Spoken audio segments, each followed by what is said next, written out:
आपने मेरी पिछली वीडियोस देखी होंगी तो मैंने ये कहा था कि जो इलेक्शंस के लिए दिन चुने गए हैं ये दिन अच्छे नहीं हैं।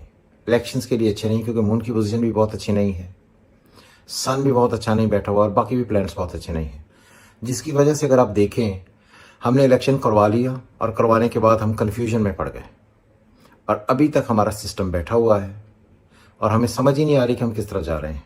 ये कन्फ्यूजन थी और मैंने रीडिंग्स दी थी सबसे पहले कि नवाज शरीफ साहब नहीं आएंगे। अगर वो आए तो आकर वो गवर्नमेंट नहीं बना सकेंगे क्योंकि उनकी जो पॉलिटिकल सेटअप है, पॉलिटिकल स्ट्रेंथ है वो ख़त्म हो चुकी है। और मैंने ये भी कहा था कि उनको दिखाई सजी जाएगी और मारी खपी जाएगी, आपने ये सुना होगा।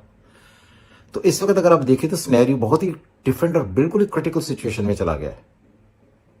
तो मुझे कहीं ना कहीं लगता है कि अगर हम इस सारी सिनेरियो को मैनेज कर भी लें तब भी नून के लिए बहुत ही ज़्यादा प्लानिटरी कंडीशन पॉजिटिव नहीं होने वाली है और अजीबोगरीब हालात रहेंगे और एक क्योस क्रिएट होगा। अगर आपने पिछली देखी मेरी, उसमें मैंने कहा था फरवरी कैसा होगा, उसी वीडियो का अगर आप देख लें दोबारा तो उसमें मैंने कहा था ये जो फरवरी से टाइम शुरू हो रहा है ये तो क्रिटिकल है ही। इसमें क्योस होगा, डिस्ट्रक्शन होगी, तबाही होगी, लोग एक दूसरे पर एतबार नहीं करेंगे और आपस में गुत्थम गुत्था होंगे, अजीबोगरीब किस्म का सिनेरियो क्रिएट होगा।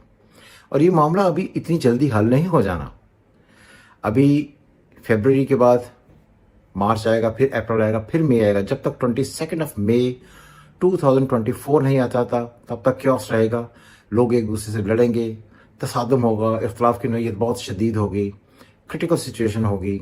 कहीं भी आपको ये नहीं लगेगा कि इलेक्शन हुआ और जो हुआ उसके जो रिजल्ट्स हैं वो साफ़ी के सारे कन्फ्यूज़ रहेंगे। और मैंने बार बार ये कहा था कि नवाज शरीफ साहब को वो इक़्तिदार जिसके लिए उन्होंने इतना सफ़र किया और वो इवन फील्ड से उठकर लाहौर आए, ये पॉसिबल नहीं है, ये उनकी प्लानिटरी कंडीशन है।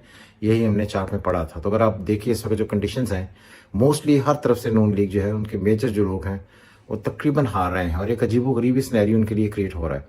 तो अगर आप देखेंगे 2-3 दिनों के अंदर तब भी सिचुएशन यही रहेगी। तो मुझे नहीं लगता फ्रैंकली कि नवाज शरीफ साहब जो करने आए थे या जो वो पार्ट प्ले करने आए थे पॉलिटिक्स में वो पार्ट प्ले कर पाएंगे। सो इसलिए मुझे लगता है कि बड़ा डिफिकल्ट सिनेरियो होगा।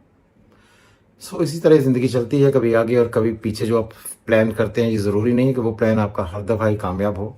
और क्योंकि पॉलिटिकल सिनेरियो बहुत डिफिकल्ट था इसलिए नहीं होना था। सो इसलिए इलेक्शन हो गया, लेकिन हम वहीं के वहीं खड़े हैं जहाँ पर हम पहले थे।